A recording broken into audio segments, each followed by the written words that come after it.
नमस्कार दोस्तों। आज की इस वीडियो में हम लोग पढ़ने वाले हैं क्लास 10th गणित के प्रश्नावली 1.3 का एक ऐसा महत्वपूर्ण प्रश्न जो कि आपके बोर्ड एग्जाम में हर साल पूछा जाता है, वो भी 5 नंबर में। अगर आप इस प्रश्न को बनाना सीख जाते हैं और समझ जाते हैं तो समझिए आपके बोर्ड एग्जाम में 5 नंबर आपके फिक्स हो गए। दोस्तों, प्रश्न क्या है, प्रश्न पे चर्चा करेंगे और प्रश्न को बारीकी से हल करना आपको सिखाएंगे। आपको क्या करना है, इस वीडियो में शुरू से लेकर अंत तक बने रहना है।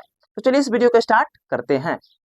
तो प्यारे दोस्तों, प्रश्न यहाँ पर यह है, कह रहा है कि सिद्ध करे कि √5 एक अपरिमेय संख्या है। यानी आपको सिद्ध करके बतलाना है कि √5 जो है एक अपरिमेय संख्या है। बस इतना काम है। आइए इसका हल कैसे करेंगे, बहुत ही आसान है। बस आपको यहाँ पर नजरिया आपका यहाँ पर होना चाहिए। बस देखिए, सबसे पहले लिख लेते हैं हल, ठीक है, या सॉल्व आप लिख लीजिए, कोई दिक्कत नहीं। हम हल लिखते हैं, पूरा क्या कि हिंदी में हम कर रहे हैं।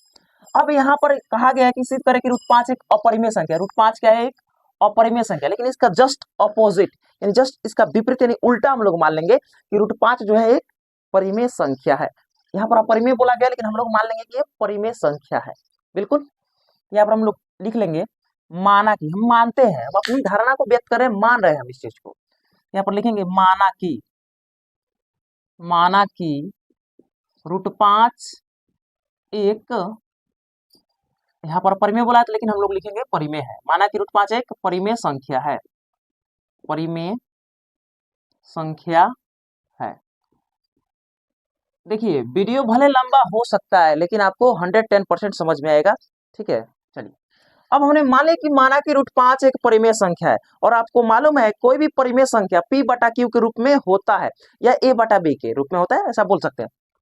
p/q के रूप में कोई भी परिमेय संख्या होता है। ये बात बच्चा बच्चा को पता है जो मैथ पढ़ रहा है। ऊपर वाले को अंश बोला जाता है और नीचे वाले को हर बोला जाता है, ये बात फिक्स है। तो कोई देखिए p/q लिखता है या कोई a/b लिखता है, ठीक है, तो कोई दिक्कत उसे नहीं है। अब ध्यान देना है, तो जब हमने इसको परिमेय संख्या मान लिया √5 को, तो जब परिमेय संख्या इसको मान लिया तो परिमेय संख्या के बराबरी में रख सकते हैं, बिल्कुल रख सकते हैं। तो आइए इसको ऐसे हम लोग लिखेंगे कि √5 बराबर, इधर से करते, थोड़ा सा अगर नीचे बनाते हुए अगर जगह नहीं यहाँ पर आता तो इधर बनाने के लिए मैं थोड़ा इधर से बना रहा हूँ ताकि कुछ पार्ट यहाँ पर मैं बना लूंगा। ठीक है, इसको यहाँ पर लिख लेते हैं कि √5 बराबर a/b। p/q भी लोग बहुत सारे टीचर हैं लिखते हैं, कोई दिक्कत नहीं, उससे होगा। ठीक है, अब देखिए √5 बराबर a/b हमने क्या लिखा, क्योंकि आपको मैंने बतलाया कि जब √5 को आप परिमेय संख्या मान ली है तो इसे परिमेय संख्या के बराबरी में रख सकते हैं, कोई दिक्कत नहीं, कोई इशू नहीं, कोई परेशानी नहीं। अब देखिए एक चीज आपको यहाँ पर लिखना है, यहाँ a तथा b, यहाँ a तथा b यानी a और b, यहाँ a तथा b सह अभाज्य संख्या है, सह अभाज्य संख्या है, सह अभाज्य संख्या है। बिल्कुल इस बात को लिख लेना है आपको। ठीक है, यहाँ a तथा b सह अभाज्य संख्या है। ठीक है, जहां एक शर्त है, यहाँ पर इस चीज को लिख लीजिए, जहां शर्त होता है, जहां b बराबर नहीं होना चाहिए 0। यदि a/b ये परिमेय संख्या के रूप में है तो हर जो है कभी 0 नहीं हो सकता, इसी चीज को लिखा गया। a तथा b सहअभाज्य संख्या। अब आप लोग कहेंगे a और b सहअभाज्य संख्या का मतलब क्या होता है, तो देखिए सहअभाज्य संख्या का मतलब होता है कि दो ऐसा संख्या जिसका मासा हमेशा क्या हो, 1 हो, यानी 1 से कटना चाहिए। यदि a और b सहअभाज्य संख्या है तो a भी 1 से कटना चाहिए और b भी 1 से, यानी दोनों जो है a और b 1 से कटना चाहिए। 1 के अलावा किसी भी संख्या से नहीं कटना चाहिए। यदि 1 के अलावा दूसरे किसी संख्या से कट रहा है तब बात हमारा गलत हो जाएगा, तब ये अपरिमेय हो जाएगा। तो इस सवाल को हम लोग आगे हल करेंगे। यदि मासा यानी a और b 1 से कट जाएगा तो ये परिमेय संख्या बोलेगा, लेकिन a और b 1 से नहीं कटेगा, 1 के अलावा कोई अन्य संख्या काटेगा, तब कहेंगे ये जो है √5 जो है अपरिमेय संख्या है। तो अब आगे हमको देखना है कि a और b को कौन काट रहा है, और काटने के तथ्य पर हम लोग पता कर सकते हैं कि √5 जो है परिमेय है कि अपरिमेय है। बस ठीक है, आइए अब इस चीज को आपको लिख लेना है अच्छा से। ठीक है, चलिए अब यहाँ पर क्या करेंगे, दोनों तरफ वर्ग करेंगे, दोनों तरफ वर्ग, बोथ साइड स्क्वायरिंग करेंगे। ठीक है, तो यहाँ पर लिख लेंगे दोनों तरफ वर्ग करने पर, दोनों तरफ वर्ग करने पर बिल्कुल इतना करना है। दोनों तरफ मतलब बराबर की साइड भी वर्ग और बराबर की साइड भी वर्ग, तो √5 पर भी वर्ग मत कर देंगे यानी स्क्वायर कर देंगे, और बराबर में a/b है, इस पर भी स्क्वायर कर देंगे। इतना बात आप लोग समझ रहे होंगे। ठीक है, अब देखिए √5 का स्क्वायर 5 होगा। मान लीजिए कुछ देर के लिए जब √5 है ना, कोई भी संख्या रूट में रहता है और उसका स्क्वायर करते हैं तो संख्या ही उसका आंसर होता है, बस रूट में से निकल जाता है। तो यहाँ पर √5 का स्क्वायर करेंगे तो क्या आ जाएगा 5, ठीक है, बराबर। और a बटा b का स्क्वायर यानी a का भी स्क्वायर बोलेगा और b का भी स्क्वायर, यानी होल स्क्वायर है, a का भी स्क्वायर बोलेगा और b का भी स्क्वायर। तो यहाँ पर इसे आप लिख सकते हैं a स्क्वायर बटे b स्क्वायर। बिल्कुल, देखिए 5 के नीचे कुछ भी नहीं तो मान लीजिए 1 होता है, कुछ भी नहीं तो 1 रहता है। अब यहाँ पर कैची गुणा यानी तिरछा तिरछी गुणा करेंगे, इस 5 में इस b से गुणा कर देंगे तो क्या हो जाएगा, 5 में b से गुणा b स्क्वायर से गुणा कर देंगे तो 5 b स्क्वायर हो जाएगा, बराबर है तो बराबर लगाएंगे। अब 1 से a स्क्वायर में गुणा करेंगे तो a स्क्वायर ही होगा। बिल्कुल, इतना बात आप समझ पाए। अब ये 5 जो है b स्क्वायर के गुणा में है, कुछ भी नहीं तो यहाँ पर गुणा रहता है, इस 5 गुणा में बराबर की उस साइड भेजेंगे तो बट्टा में चला जाएगा, तो ये ऐसा हो जाएगा b स्क्वायर बराबर a स्क्वायर बटे 5। बिल्कुल, चलिए इसका नाम दे देते हैं समीकरण 1 यानी समीकरण 1, ठीक है, ऐसे कर देते हैं। बिल्कुल समझे होंगे इतना बात। अब एक बात बतलाइए, b स्क्वायर बराबर a स्क्वायर बटे 5 आ गया, 5 जो है नीचे आ गया, 5 कहाँ आया नीचे, तो 5 जो है a स्क्वायर को विभाजित कर रहा है यानी काट रहा है। अगर मैं आपसे बोलूं, यहाँ पर मैं लिखा हूँ 6 बट्टे मान लीजिए 3, तो ये 3 जो है क्या कर रहा है 6 को विभाजित कर रहा है, यानी 3 जो है 6 में भाग दिया जा रहा है, 3 से 6 में भाग, यानी इसका मतलब हुआ 3 जो है 6 को काट रहा है यानी विभाजित कर रहा है। तो उसी तरह 5 जो है a स्क्वायर के बट्टे में है तो 5 a स्क्वायर को विभाजित कर रहा है। तो इसी बात को बस यहाँ पर लिख देना कि 5 जो है a स्क्वायर को विभाजित कर रहा है। बिल्कुल, चलिए इसी चीज को लिख देंगे, यहाँ यहाँ क्या कर रहा है 5 a स्क्वायर को विभाजित कर रहा है, तो इस चीज को हम लिख देंगे यहाँ पर कि यहाँ ठीक है, यहाँ 5 कॉमा देकर a स्क्वायर, 5 यहाँ 5 a स्क्वायर को विभाजित कर रहा है, विभाजित कर रहा है। बिल्कुल, अब देखिए 5 a स्क्वायर को विभाजित कर रहा है ना, तो 5 a को भी विभाजित कर देगा। अगर मैं आपसे बोल दूं कि यहाँ पर 25 है तो 25 को 5 विभाजित कर रहा है कि नहीं कर रहा है, 25 को 5 विभाजित कर रहा है। अगर इसी चीज को मैं ऐसे बोल दूं, ये 25 है किसका स्क्वायर है, तो आप कहेंगे 5 का स्क्वायर, मान के चलिए 5 का स्क्वायर है, तो 5 का स्क्वायर ही तो 25 होता है ना।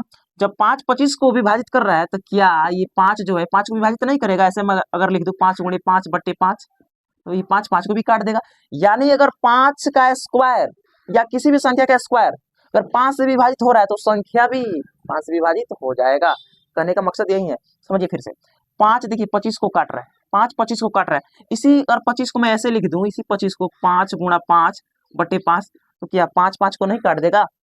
तो इसी चीज को मैंने यहाँ पर लिखा 5 का स्क्वायर, यानी 5 का स्क्वायर 25, जब 5 से कट रहा है 5 भी तो 5 से कट जाएगा। यानी कहने का मतलब हुआ यदि 5 से किसी संख्या का स्क्वायर कट रहा है तो संख्या भी 5 से कट जाएगा। बिल्कुल, आइए चलिए ध्यान दीजिए यहाँ पर, तो जब 5 से a स्क्वायर विभाजित हो रहा है तो 5 से a भी विभाजित हो जाएगा, यानी 5 से a भी कट जाएगा। इसी चीज को लिखेंगे हम लोग कि 5 a स्क्वायर को विभाजित कर रहा है, इसलिए 5 a यहाँ से लिख देते हैं, थोड़ा सा उधर जगह बचाना है क्योंकि इधर भी लिखना पड़ेगा, नीचे नहीं हट पाएगा, तो इसलिए 5 a को भी विभाजित करेगा। बस इतना सा बात तो है, विभाजित करेगा। बहुत जगह बोला जाता है कि रट लेना है, याद कर लेना, क्या रटना है, इसको रटने वाला चीज है। 5 a स्क्वायर विभाजित कर रहा है तो 5 a को भी विभाजित करेगा, बस देख कर बतलाने वाला चीज है, रटने वाला चीज नहीं है।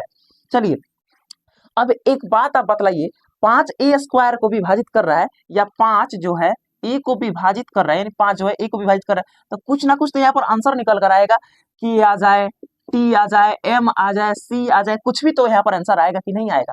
हम मान लेते हैं जब 5 से a में भाग देंगे तो हमारा आंसर मान लीजिए कुछ देर के लिए c आ जाएगा, कोई k भी मान सकता है, t भी मान सकता है, कोई दिक्कत नहीं, कोई इशू नहीं, ठीक है। चलिए तो यहाँ पर देखिए हो गया यहाँ पे, अब इसको कुछ भी नहीं तो बटा में 1, इसमें गुना करेंगे 1 से a में तो a आ जाएगा, और 5 में c से गुना करेंगे तो क्या आ जाएगा 5c, यानी कहने का मतलब हुआ a का मान कितना आ गया 5c, ठीक है। बहुत जगह बोला जाता है कि आप a की जगह 5c रख देना, काहे रख देना, पर लॉजिक समझिए काहे रखना है। 5 से a में विभाजित करेंगे तो कुछ ना कुछ तो आंसर आएगा, t आएगा, p आ जाए, k आ जाए, कुछ भी आएगा, हमने मान लिया c आएगा। अब कुछ भी नहीं तो बटन 1 रख के गुना कर दिया 1 से a में तो a आ गया बराबर 5 में c से 5c, इसलिए a की जगह पर 5c आप रख दो। यदि आप यहाँ पर मान लेते कि k आ रहा है तो क्या होता है यहाँ पर a बराबर 5k हो जाता, इसलिए 5 a बराबर मान लिया जाता है 5c कुछ भी, यानी 5c 5k कुछ मान सकते हैं, इसलिए माना जाता है, रटना नहीं, इस चीज को समझना है। इसलिए यहाँ पर रखा जाता है कि माना कि माना कि ए बराबर 5c समीकरण एक ये है, ये वाला एक में रखने पर हो तो गया बस। ए बराबर 5c समीकरण एक में रखने पर, तो समीकरण एक में ए के जगह 5c रख देना है। तो पहले एक समीकरण एक उतारते हैं। यहाँ पर क्या है, बी स्क्वायर बराबर ए स्क्वायर बटे 5 यानी 5, ठीक है। यहाँ पर बी स्क्वायर लिख देते हैं बराबर में। अब ए स्क्वायर है, लेकिन ए के जगह पर हमको इतना कितना गया, इधर है, हाँ ए के जगह पर इतना 5c रखना है, ए के जगह पर 5c, तो यहाँ पर ए के जगह पर 5c रख देंगे। लेकिन ए के जगह 5c रखा, लेकिन ए पर स्क्वायर है तो 5c पर भी स्क्वायर हो जाएगा, अब बट्टे 5, ठीक है। देखते हैं पहले इसमें दिखाई दे रहा है कि नहीं।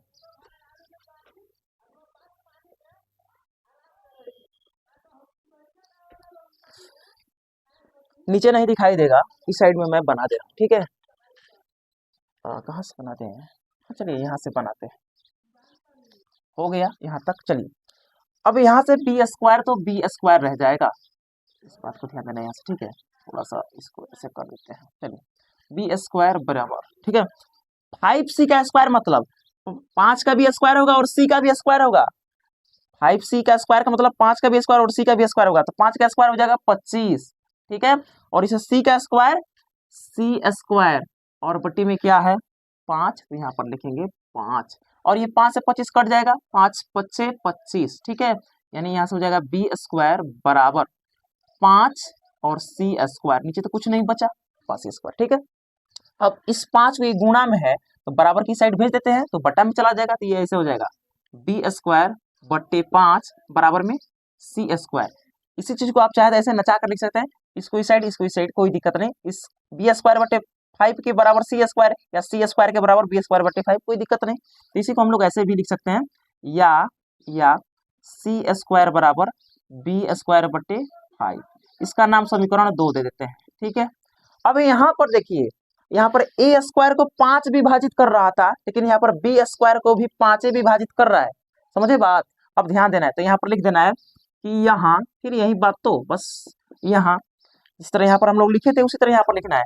यहाँ 5 जो है बी स्क्वायर को विभाजित कर रहा है, यहाँ 5 बी स्क्वायर को विभाजित कर रहा है, ठीक है। इसलिए यहाँ पर लिख लीजिए, कोई दिक्कत नहीं, हिंदी में भी इसलिए लिख सकते हैं या चिन्ह के आधार पर। इसलिए 5 बी को भी विभाजित करेगा,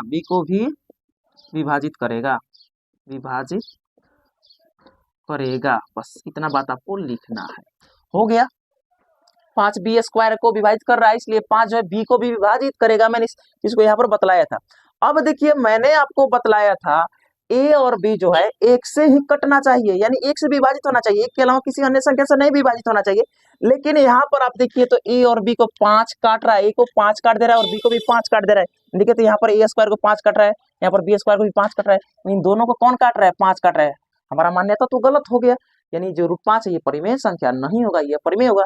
कैसे कह सकते हैं, तो ये बात हमें कहाँ पर पता चला, तो इसे समीकरण 1 और समीकरण को देखते हुए पता चला कि भैया ए स्क्वायर यानी ए जो है एक से कटना चाहिए, बी स्क्वायर यानी बी भी जो है एक से ही कटना चाहिए, लेकिन बी स्क्वायर ए स्क्वायर को 5 दोनों जगह काट रहा है, यानी हमारा मान्यता क्या हो गया, गलत हो गया।